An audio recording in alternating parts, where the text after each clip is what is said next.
Hello, everybody, and welcome to another episode of Sunday Cup of Joe with me, Joe Knows, where we recap the NCAA games and we preview the upcoming NFL games. What a great game, I should say, great series of games yesterday in college football. It was fantastic. It was a fantastic college football season, especially after last year with COVID, with many programs not having seasons or having shortened seasons and just to have everything back to normal was just great in and of itself. And but this was just a great college football season. That they're all great because there's always you never know what's going to happen, like in anything, I guess. But college football is just always so exciting because you're dealing with young guys. Um, there's just so much involved there, and just besides Alabama, you never really know who's going to make the top four. Alabama's always going to be there as they are this year, but you never know who's going to make the top four and have a chance at the championship game.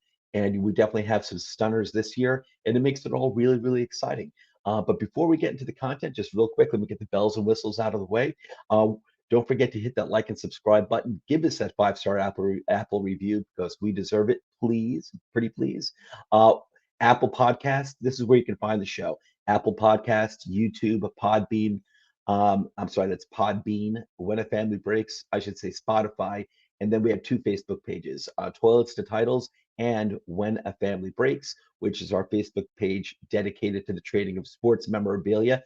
But you can catch some of our shows on that page as well.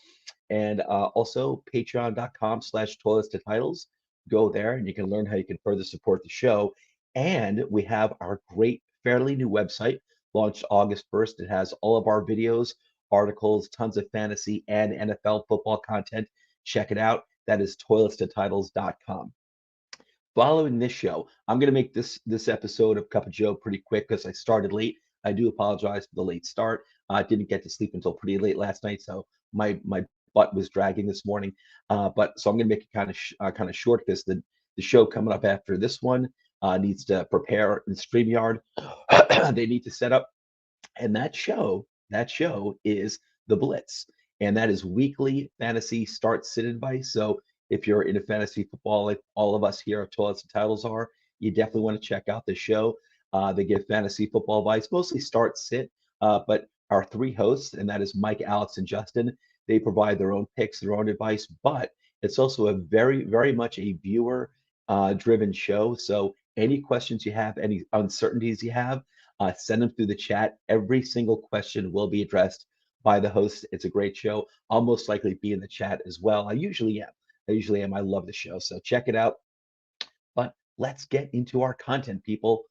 All right, what's going on there? Okay, so I'm sorry. Let's get to our content here. There we go. Okay, so now we're going to discuss the NCAA Conference Championship weekend and what a weekend it was. We know who our top four are going to be definitively, but we don't know what the order is going to be yet.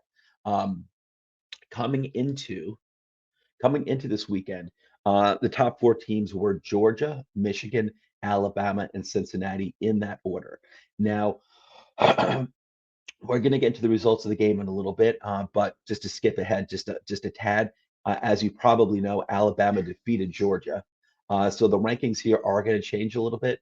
I think it's going to be actually at 12 o'clock today, just letting everyone know, at 12 o'clock today is when they're going to have is when the college football playoff selection is going to be made at noon today. I guess that's noon Eastern Standard Time.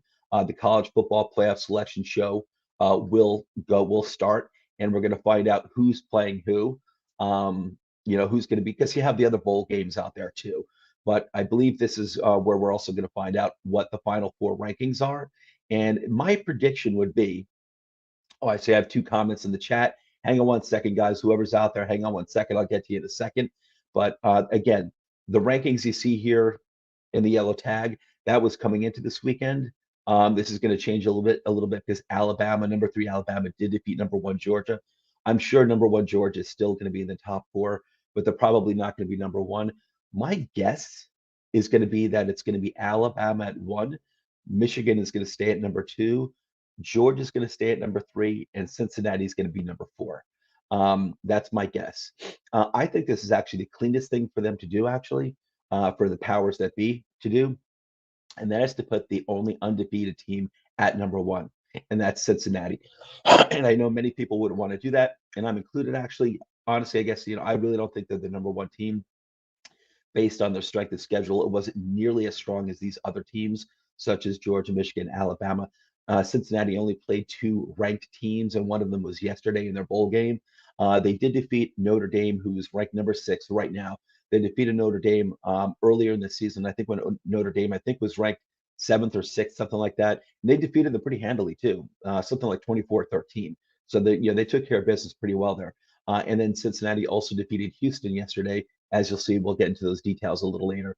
They defeated Houston pretty handily as well, but Houston was only ranked like somewhere in the 20s, like in like 20, 24, 23, something like that. So these other teams like Georgia, Michigan, and Alabama, they definitely had a harder schedule. But you know what? It would be very clean to put the undefeated team at number one, wouldn't it? So, but I got to say, you know what? Into the NCAA playoffs here, I'd say the team I'm kind of rooting for now is Michigan, and I'll get into that in a little bit. Let me address the comments here.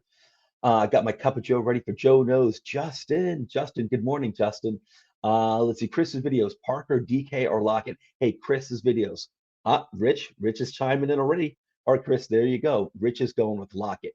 But remember, Chris, too, following this show, starting at around 10:30 a.m. is the Blitz. And any start sit questions you have, definitely, you got three guys. You got three guys who are going to give you opinions. But Rich Gonzalez, our very own Rich Gonzalez, is giving you Lockett right here. And you know what? I have to go. I agree with Rich. And you know what? It looks like Justin is chiming in as well. Lockett. And you know what? I'm gonna make that the third. I'm backing that up too. I'm going with Lockett as well. Um, let's see. And Justin's also saying regarding the college games, Justin says, I doubt they have a Bama Georgia rematch this quickly. Michigan moves to 1 versus Georgia number 4. Bama number 2 versus Cincy 3. Bama Georgia rematch in the finals. You know what, Justin? It all makes sense too, doesn't it? That does make sense. But there was someone else, I think it was one of the commentators on the Michigan game last night, who made a really good point, made a lot of good points in that he was like, hey, why not just keep it really clean?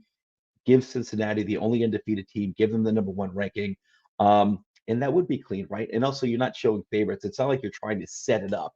So it's not like you're also avoiding playing favorites, the appearance of playing favorites, right? It's like, okay, we all want to see what we perceive to be the two best teams play and duke it out in the national championship game. Like we kind of want to avoid setting it up that way, even though we all want to see the two best teams. But you kind of want to avoid that appearance of playing favorites. So, um, so I don't think you can go wrong. I don't think you can go wrong. Can you imagine if Cincinnati pulls an upset? Holy shit. In my opinion, holy cow. Holy cow. Cincinnati pulls an upset against, Alabama or Georgia and Michigan. That's going to be wild. That's going to be really exciting. But I'll tell you, I think my sweetheart team right now has got to be Michigan because of Harbaugh. But just and once again, I just want to put Chris's videos up here. His question again, that was Parker, DK, or Lockett to play. And Rich Gonzalez already said Lockett. So did Justin. Justin said Lockett. And I agree, Chris. I'm going with Lockett as well. The guy is a target maven. He's a target vacuum. He gets targets. And he's the one to go with. I agree with that. So anyway, all right, let's move on, everyone. Let's get back to the banners over here. But what a great, great, great college football weekend. Okay, guys. So you can go any which way, man. I could be Michigan at number 1, right? They were 2 and they just won. They won their game. Georgia lost. Michigan could, easily be bumped up to number 1. So we'll see. But I think we're going to find out at around noon today. So I don't know. I don't know if I'm going to be able to check it out live, but I'll be checking out ESPN later on. I'll be out with my family doing a bunch of things. But I have a lot of errands to run today. But anyway, okay, let's move on to the games. The first game I want to talk about first, actually put this ticker back up here, is I want to talk about the Michigan game first. The Big Ten Championship. Number 2 Michigan defeated number 13 Iowa 42-3. And what a shellacking that was, huh? And I'm really happy for Michigan. I'm really happy for Jim Harbaugh. This guy, in my opinion, got a lot of undeserved criticism. Some criticism, okay. You know what? People had a lot of expectations when he first took the job for the Michigan program. But listen, just because you're a guy who, listen, he had a good NFL resume. His 49ers for a few years were very good. He took him to the Super Bowl. You think this guy is going to, I guess people think you're going to come into a college program and just, automatically win. And that doesn't always happen. In fact, I think it rarely happens, to be honest. It takes time. You got to build up your own program. And here he is now. A lot of doubters coming into the season about Jim Harbaugh. And if he didn't do well, he very well may have been fired. I'm guessing. I'm guessing. So, but they had a great season. They went 12-1. The one loss was to rival Michigan State and the Spartans, and that was a great game too. That was a great game. That game could have went either way, and but they did lose in the end. Michigan in a very close game. I think 37-33, if I recall correctly. But anyway, Big Ten championship game. Michigan lays down the law against the Buckeyes, and Buckeyes. You had a really good season. You had a really, really good season. Iowa had some upsets in there as well. They were also upset one or two times big time this season. But the Buckeyes, you had a really good, admirable season. I'm really happy for you. Michigan, they've got a lot of seniors who actually came back this year. In 2021, they went back to school, like Hutchinson, their senior defensive end, who easily could have went last year's draft. He came back. You had a lot of guys who were seniors who came back because they wanted to play for Michigan. They wanted to, get a ring. They wanted to win a Big Ten championship and maybe more, and they wanted to win for Harbaugh. So that's a really cool story. And so I love to see that connection there. I'm a big fan of Jim Harbaugh, and that was a great game. And you know what? We'll go into that box score. We don't have too many box scores to go into. Like I said, I do need to kind of like make it kind of quick, just because I got the blitz going on later on, and they got to set up, and I started late. My bad. Anyway, let's go to this game real quick. There weren't like any eye-popping stats in this game. It was a very well-balanced game for Michigan. Cade McNamara, a quarterback, only threw for 169 yards, one touchdown, one interception. Um, in the rushing game, really, it was spread out very evenly. You had, well, Hassan Haskins, the senior, and I believe the captain of the team, or at least the captain of the offense. Hassan Haskins, running back, had 56 yards rushing and two touchdowns. He also put up 22 yards receiving as well. So you want to remember this name, Hassan Haskins, running back, Michigan. I don't think he's the most talented running back, to be honest, here coming into this upcoming draft. I think he's good. I think he's good, but I don't think he's one of the big ones, even though I think he's kind of seen that way. But I'm not all that big on him. But he was a captain. He was either a captain or the captain in the Michigan team. And good game here, 56 yards rushing and also 22 yards in the receiving game. And he had two rushing touchdowns. And that's it. Hutchinson, they're one of the star defensive ends. Michigan has really good defense. You want to remember the name Aiden Hutchinson. This guy could wind up being the number one overall pick. He's a defensive end for Michigan. If you were watching the game, this is the guy who is consistently bull rushing the right tackle into the quarterback consistently. I don't know if he's got really much of a swim move or, but this guy is pure power and motor. And how can you not love that? How can you not love pure power and motor? And I think he's going to translate just fine to the NFL. But this guy's a big time defensive end. He's a big dude, Aiden Hutchinson. And again, he had one sack. He had two QB hurries. And I'll tell you, it seemed like he had more than that because he was consistently bull rushing the right tackle towards or into the quarterback. So he is just a big dude. Let me get you. Let me get you some personals on Hutchinson. Hang on one second. So he's a senior. He's coming into this draft. This guy will be a top 5 pick. He could realistically be the number 1 pick if no one's taking a quarterback early this year. He's 6'6", 265 pounds. You don't get much bigger than that for a defensive end. 6'6", 265 pounds. And I guarantee you, if he winds up in a 4-3 defense, I guarantee you they'll also be rushing this guy from the inside, from the defensive tackle position on third downs. I guarantee you, wherever he goes in the NFL, if it's a 4-3 defense, that's what I assume that's what he's going to wind up on. This guy will be rushing from the defensive tackle position on third downs, I would assume, just so you can line up more defensive ends to pass rush. Anyway, I'm talking too much about Michigan. Anyway, it was a great game. Really happy for them.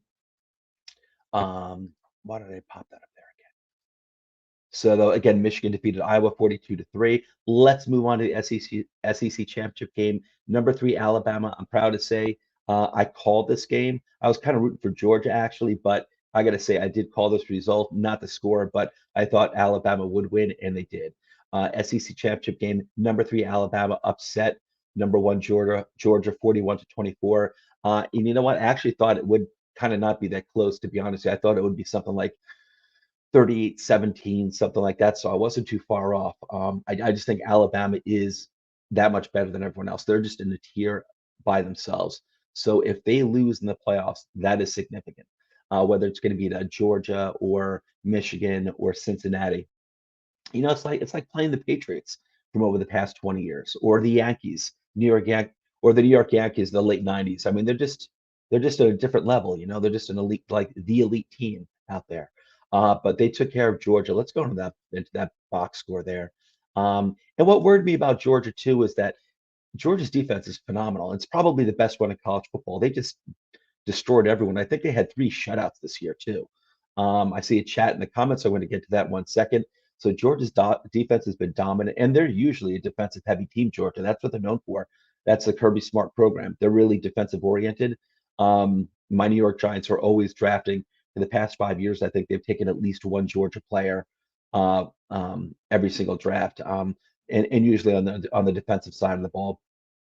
But Alabama is a well-balanced team. They too have, they might not have the best defense in college football, even though they actually might, but they're just a well-balanced team. Alabama's stocked in defense, the stocked in offense. They always have a good young quarterback like Bryce Young, who they have now. So it's just too much. It's just too much. So when Bama loses, that's significant. But listen, it was still a really good season for Georgia. They still have a chance to win to make it to the national conference, the national championship game, and win it all. But let's get into this box score real quick over here. And speaking of Bryce Young, and I'm going to bring up names that you want to know. Bryce Young is not entering the draft this year. He is a freshman. But Bryce Young, quarterback for Alabama. I'm sorry, I'm wrong. He's a sophomore. I thought he was a freshman. I apologize. He's a sophomore. I guess it's possible he could be entering the draft. I forgot what the rule is.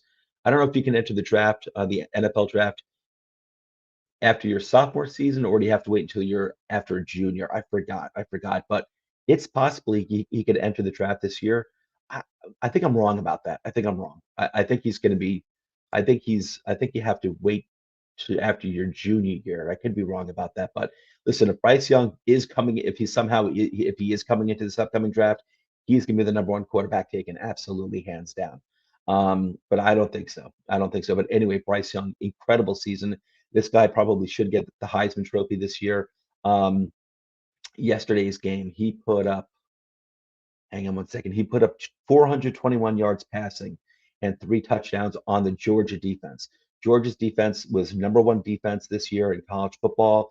They had at least 3 shutouts. They dominated teams. I think there was only one team they didn't dominate. Well, still they shut them down. The one game that they didn't dominate overall, I'm talking about in terms of score, was their first game of the year against Clemson, and Georgia won that game 7-3. They still held them in 3 points.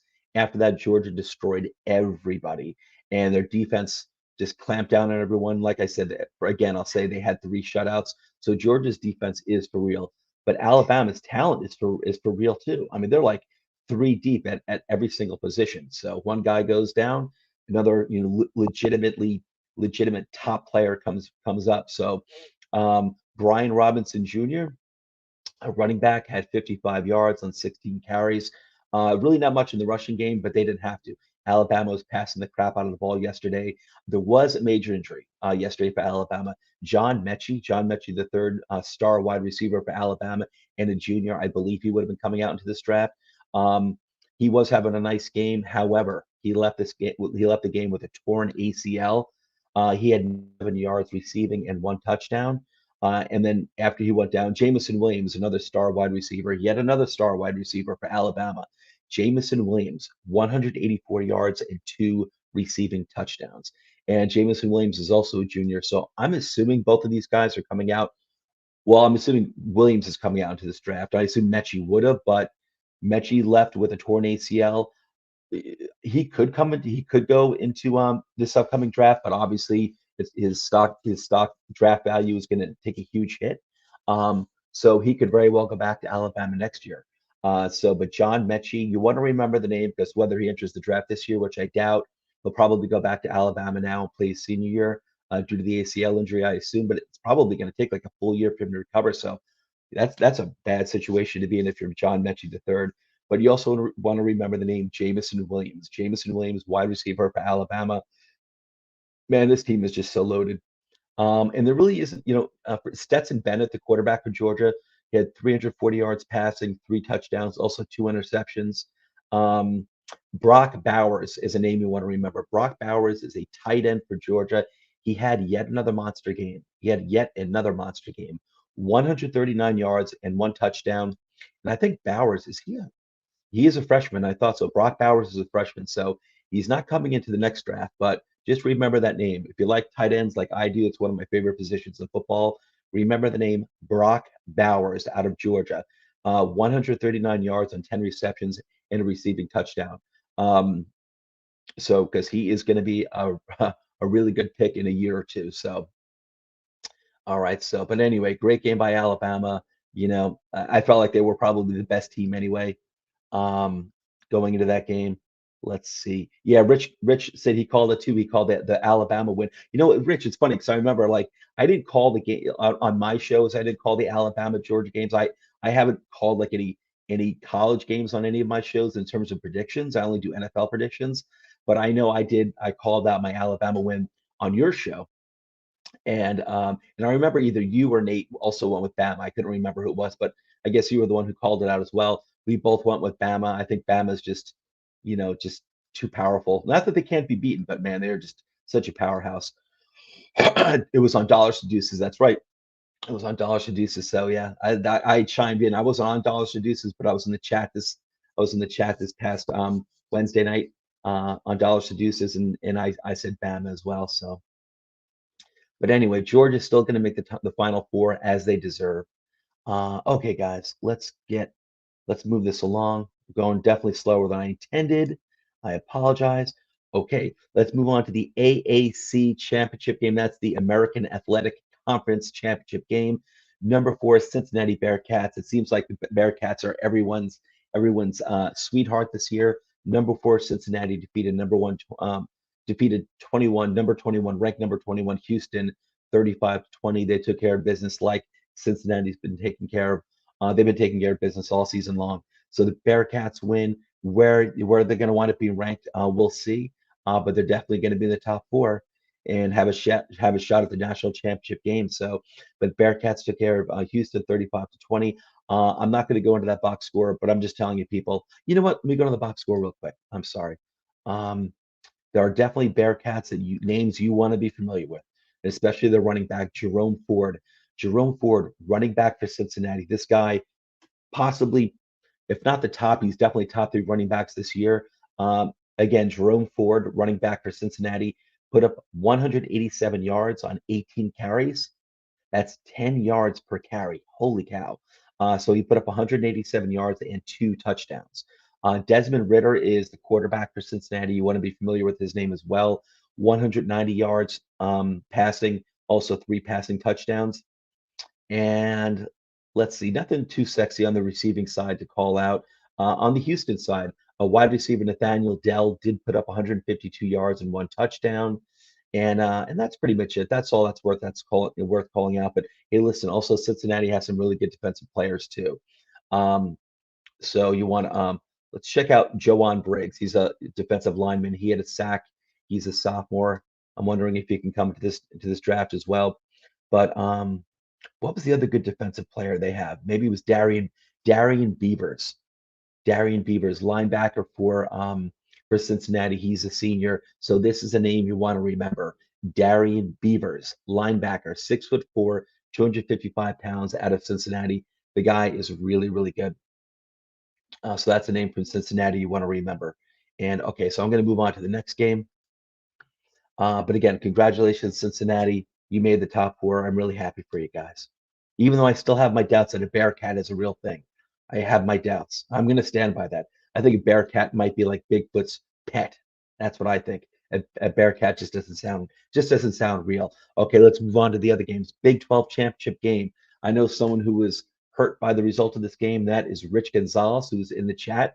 And I was kind of hurt by this too because I was rooting for Oklahoma State. I like Oklahoma, and I like Oklahoma State. I wanted Oklahoma State. I had a feeling Baylor was going to give them a hard time. Oklahoma State, first of all, the result of the game. Okay, Joe, here we go.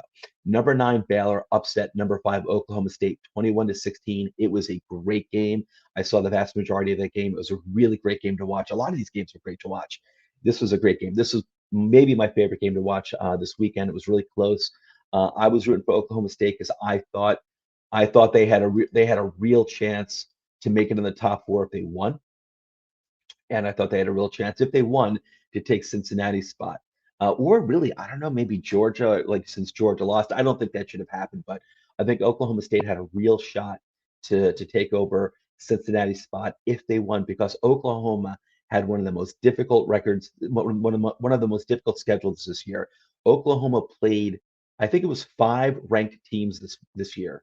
I believe it was 5. It was at least 5, and they went 4-1. They only lost one of those games, and it was to Baylor in yesterday's game, the conference championship game.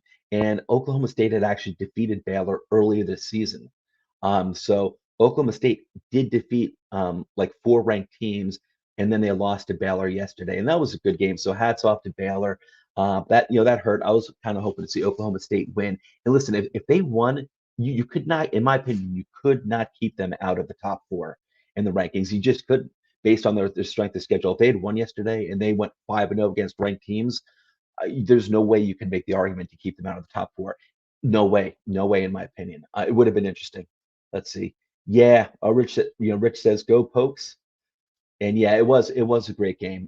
I mean, I've got nothing against Baylor, but I had an emotional investment.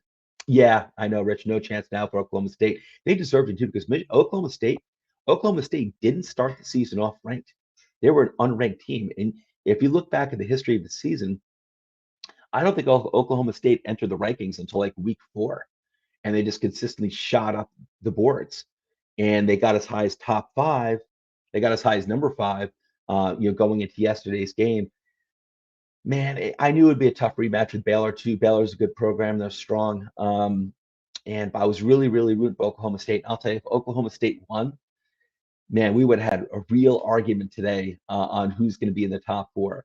Because I mean, I can't see with Georgia losing, I can't see them, even though they lost to Alabama for God's sake. Anyone can lose to Alabama. I couldn't see taking Georgia out of the top 4 for losing to Alabama after destroying everyone else this season. You couldn't take Michigan out. You couldn't take Michigan out.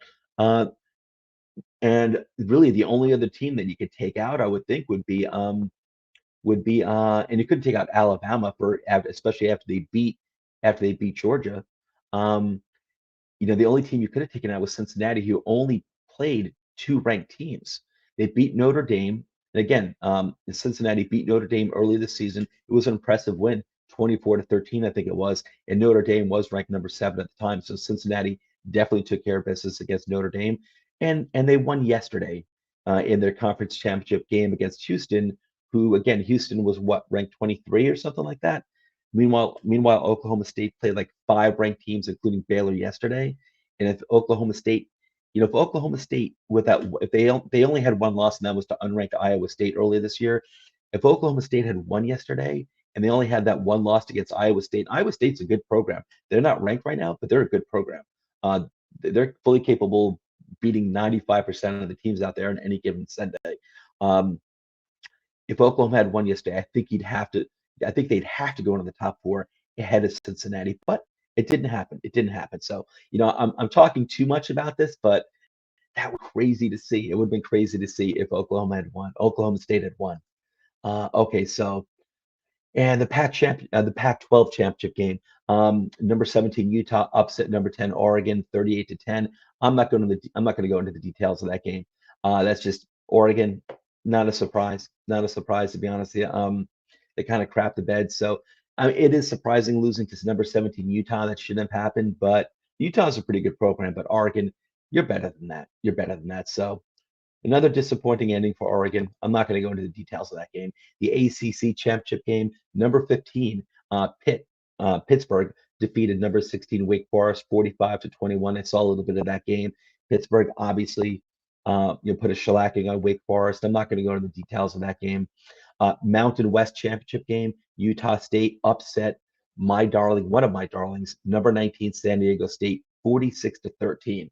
I'm not going to go into the details of the game. I got to move the show along a little bit, but I was upset by that. San Diego State's just one of the college teams that I root for. I'm not really a fan of any teams. I'd say the number one team that I root for is Notre Dame. I also like the Florida teams, like especially the University of Miami. I like Florida. I like Florida State. But San Diego State's kind of like one of my sweetheart teams too that I've adopted. And again, I'm not really a fan of any of the teams. I don't have too much emotional investment in any of these teams, but San Diego State's one of my teams. And I was happy to see them moving up the rankings at the end of the year. Unfortunately, they got shellacked by Utah State, unranked Utah State 46-13. So a real crappy ending to their season. Okay, the Sun Belt Championship. Number 24, Louisiana, aka the Raging Cajuns, defeated Appalachian State 24-16. Good game, good game. Appalachian State's actually they're one of the better smaller programs. When I say smaller, I mean they're not like Alabama, Georgia, Ohio State, Michigan. Appalachian State is definitely a respectable program. Unranked, I'm kind of surprised. Unranked, but they're really good. And I think Appalachian State, if they might have had like a decent upset or two this season against some of their opponents, but if not, I know they were in some tight games against really good ranked opponents. Appalachian State's pretty good. They're a good program. But the Raging Cajuns took care of business 24-16. And that wraps it up for college, guys. So we're going to find out at noon, I guess, what the rankings are and who's going to be playing what bowl games. And Rich says, yeah, it was second time they lost. They lost him this year. Yeah, I was second time they lost him this year too. Rich, can you clarify what you're saying there? I'm unsure, my friend. I'm unsure. I'm unsure there. Okay, while I'm waiting for Rich's clarification. Okay, hang on one second. I'm going to move on to my week 13 NFL picks. Okay, let's see, Rich. What do we got over here? Murray and Hopkins are both playing today. Ooh, thank you for that update, Rich. Thank you for that update. Both so in the Cardinals game, both Murray and Hopkins are playing today. I think that's the first time, probably in at least a month, that we've seen both of them on the field at the same time. So, okay, that's cool to see. So people are starting to get healthy, especially for the Cardinals. That's good. All right, guys. Let's go into our week 13 picks. And what I got to do now is I got to share a screen. Let's do that. Do. Share screen. I'm so slow with this. I'm so old. All right, let's do it, guys. Let's do it. Are you seeing that? Okay, cool. You're seeing that. Awesome. Okay, guys. All right, first of all, here are my best 10 teams through week 12 so far. And you know what? I got to change it. I've got the Titans at 6. I don't feel that way anymore. I got to take that. I felt the Titans for a long time were the best team in the AFC this year, but obviously with their injuries to Derrick Henry and now their wide receiving core, I can't have them at number 6. I'm going to have to take them out, but I'm not going to update this right now. As of Wednesday, these are the teams as of this past Wednesday, when I do my Wednesday night show, these are the teams, these are my rankings, and I'm just going to leave it as is for right now. But I still have this as an NFC top heavy list. For me, in my opinion, the best 10 teams are Buccaneers in order: Buccaneers, Cowboys, Packers, Rams, the Cardinals. Those are the top 5 teams that I have. I am keeping the Rams ahead of the Cardinals right now because the Cardinals are a very young team. Um, Cardinals, I think, already beat them early this year. The Rams are only 7-4, and you look at the Cardinals, they're 9-2, and the Cardinals are for real. I am not knocking the Cardinals. The Cardinals are for real, but I like a lot of the veterans that the Rams have, a lot of experience that the Rams have here, and I do think OBJ, if he can stay healthy, I don't even know if OBJ is playing this weekend because I know he developed some sort of hip problem, so he may not be playing, and this is OBJ's history for like the past like 4 seasons. Like this guy cannot stay healthy. Let's assume even if he's not playing this Sunday, let's say he plays out the rest of the regular season. I think OBJ can be a really, really big help and an upgrade for this Rams team on offense. And I think the addition of Von Miller is going to help them a lot. And they have other really good veterans on this team, obviously like Cooper Kupp, Matthew Stafford. Aaron Donald, what's his name, the safety or cornerback that they have. Is it Minka Fitzpatrick that I'm thinking of, or Jalen Ramsey? Jalen Ramsey. They have a lot of really good stud players. I'm going to stick with the Rams, even though the Cardinals look better. I'm going to stick with the Rams at number 4 for me. Again, this is my list. Cardinals number 5, and then we've got the next 5 teams are AFC teams. I've got the Titans at number 6. I have to stop that. That I'm gonna probably take them off this list after this weekend. We'll see how this game goes. We'll see how the Titans' next game goes, but I'm definitely gonna take them.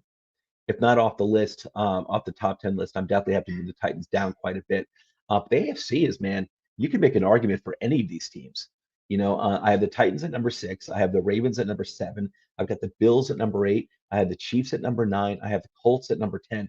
And the Colts are only 6-6. You'll see it says noticeable teams missing. That's supposed to be notable teams missing from this top 10 list. Let me correct that. And that is the Patriots and the Bengals. They both obviously have better records than the Colts. The Patriots are humming. They're smoking hot right now. And the Bengals are a really good young team with a good record as well. But the thing with the Bengals is just the amount of youth that they have just worries me. So they're playing great, and I think the future is so bright for Cincinnati. They look really, really, really, really good. But I've got these other teams ahead of them who've got a lot more experience, who have proven the ability to know how to win. And I think that's a real thing. Learning how to win is a real thing. And the Titans, the Ravens, the Bills, the Chiefs, they all have that proven ability. The Colts, I think, are a really talented team. I have them in here because they got off to a bad start this season. I think they lost their first 3 games in a row, and they also lost some really good close games to really good teams. But the Colts have been playing great recently. They're up to 6-6, and I think like the only thing the Colts are missing is a true wide receiver one. Michael Pittman's having a great season for them.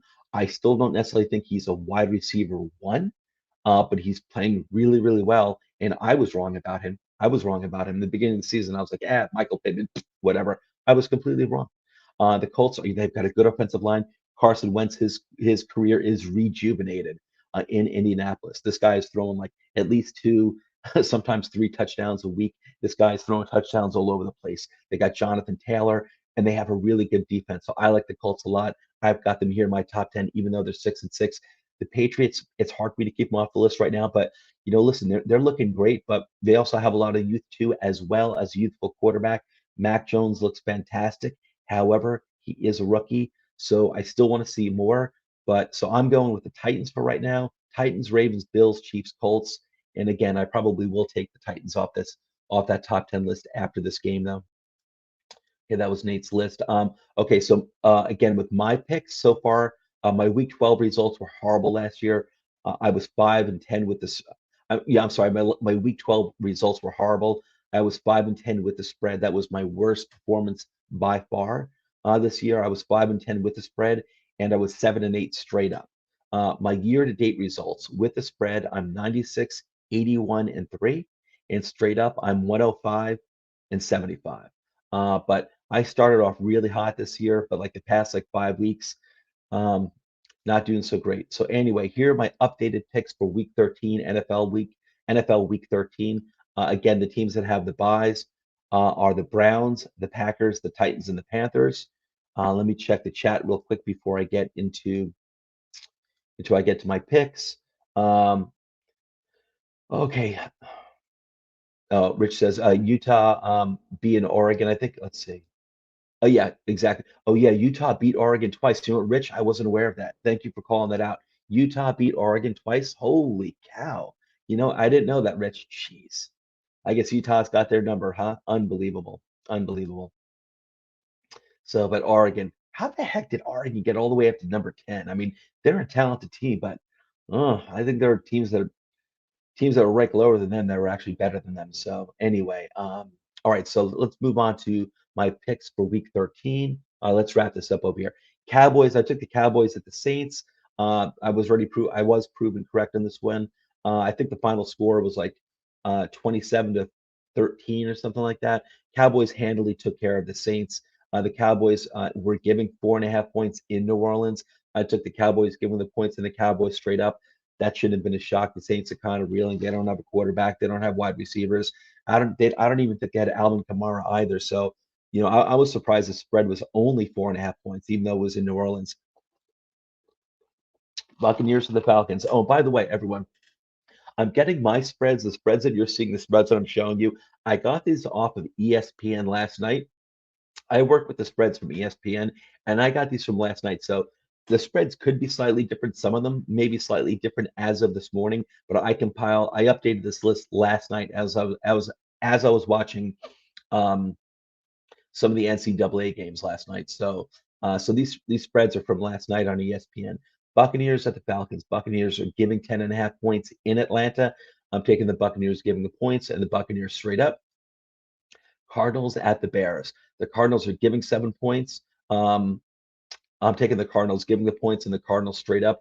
This spread may be even larger now. It may even be more than 7. Now it's confirmed by our Rich Gonzalez that both Murray and Hopkins are playing for the Cardinals today.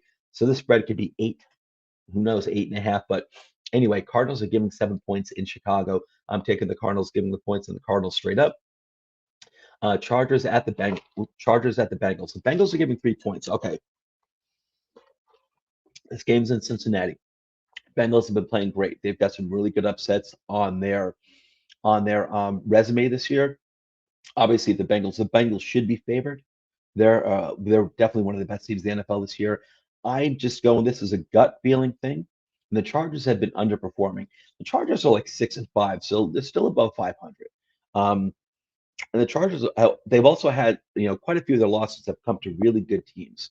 Um, like Dallas, I think also the Patriots as well, if I recall correctly. I just have this is a gut feeling. I'm going with the Chargers getting the points and the Chargers straight up. I think this is going to be a Chargers upset.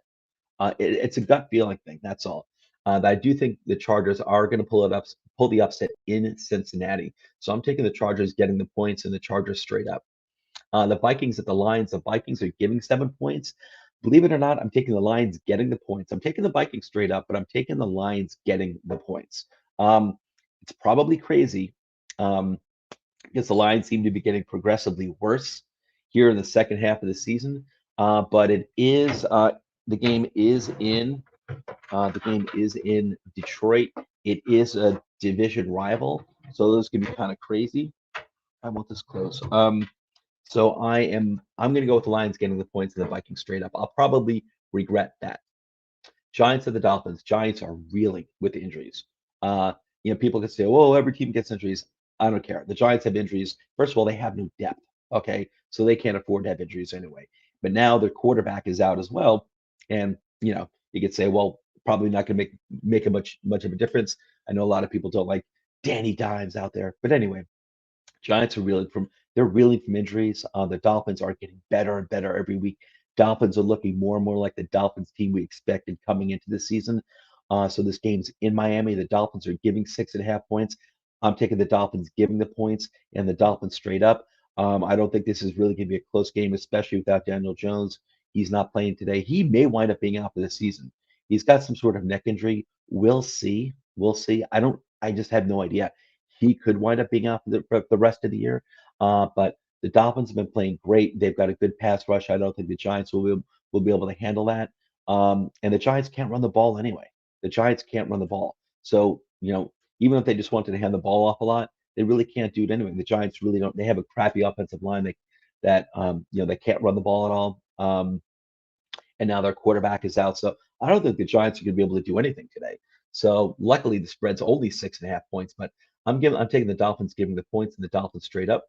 Eagles at the Jets. The Eagles are giving 5 points. This is their second game in a row for the Eagles at the Meadowlands. They lost to the Giants last week at the Meadowlands.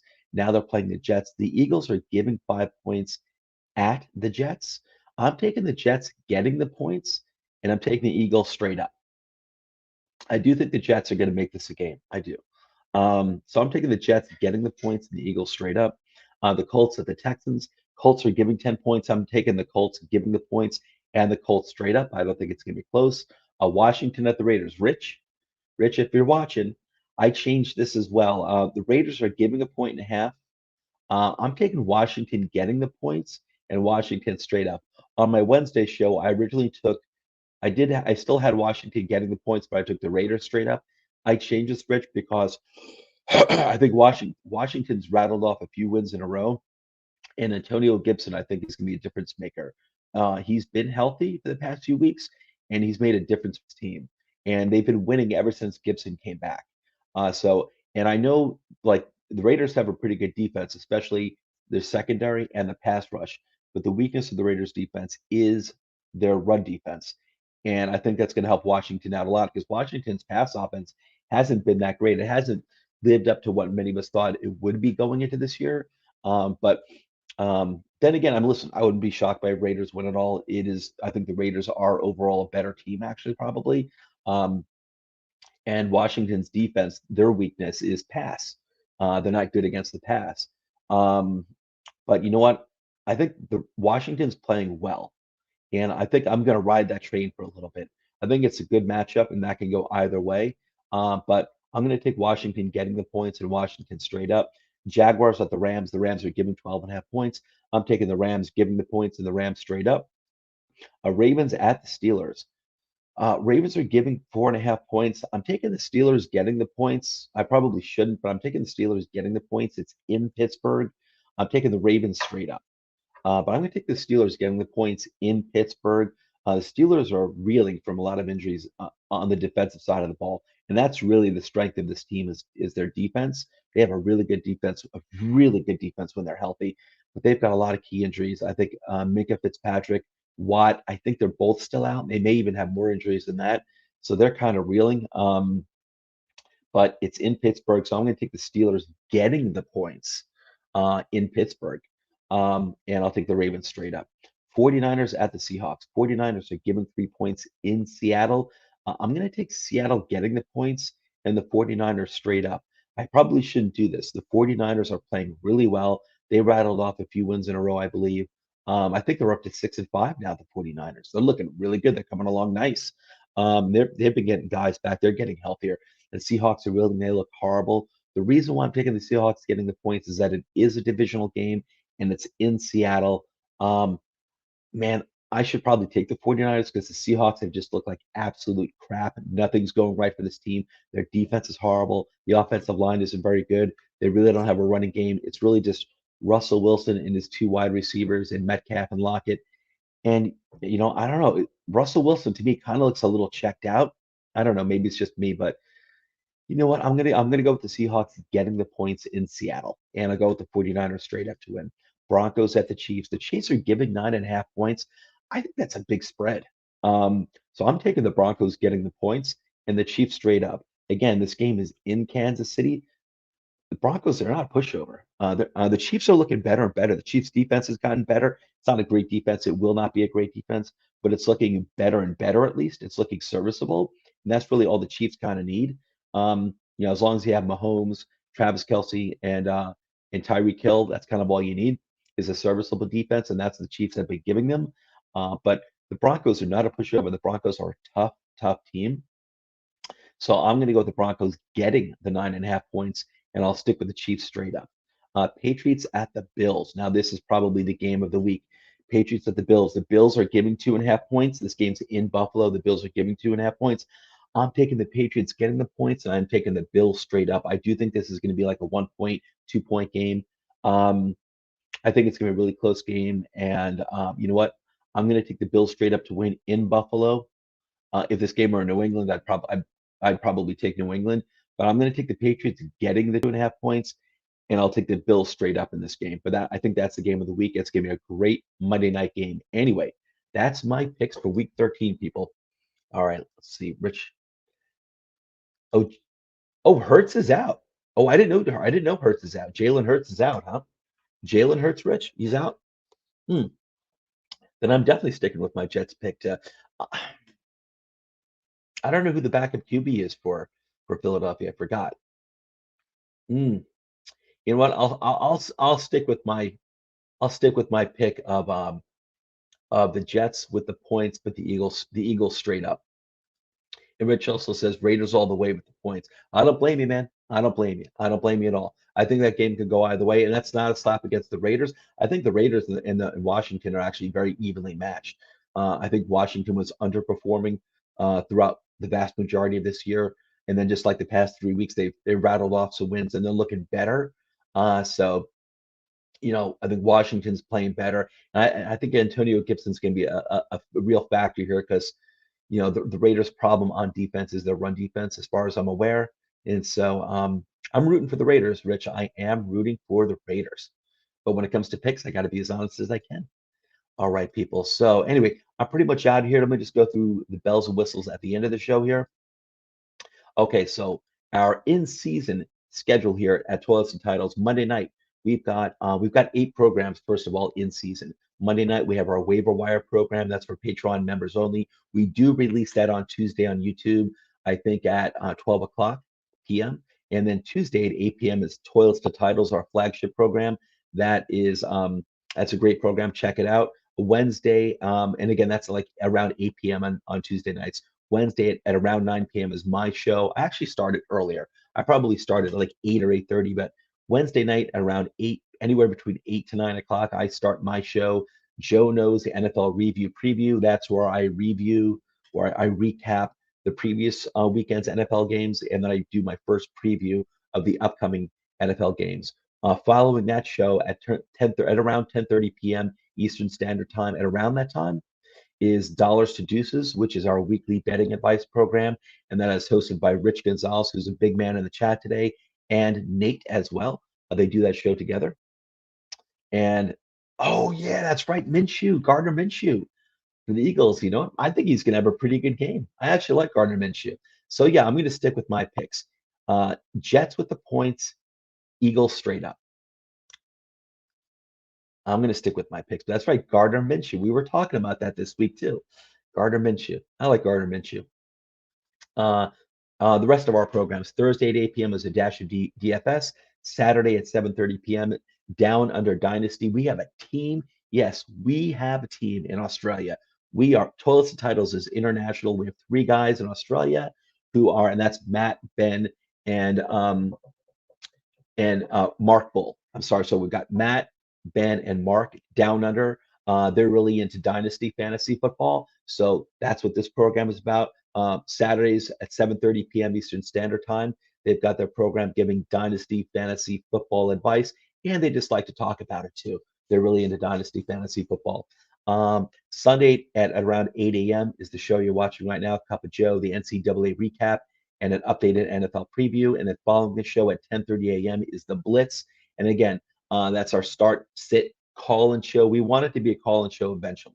It's not a call-in show right now, but it is a viewer-driven show. Again, any start, sit questions you have, send them through the chat.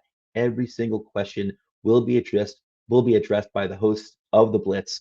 And the 3 hosts again are Mike, Alex, and Justin. And anyway, I got to wrap up, guys. These guys, the Blitz needs to start setting up for the show. Anyway, here are the Twitter handles for me and all my colleagues here at Toilets and Titles. We're up to like 14 people now.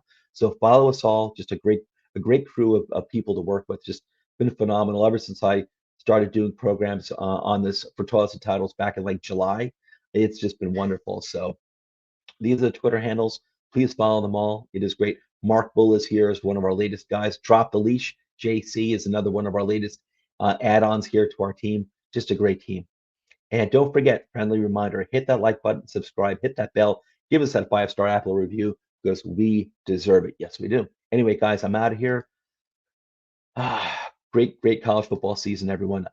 Listen, anyway, enjoy your Sunday games and Monday night game for the NFL. I'll catch you on Wednesday night with my Wednesday night show. Take care, everyone. Have a good night. I should say have a good Sunday. Take care.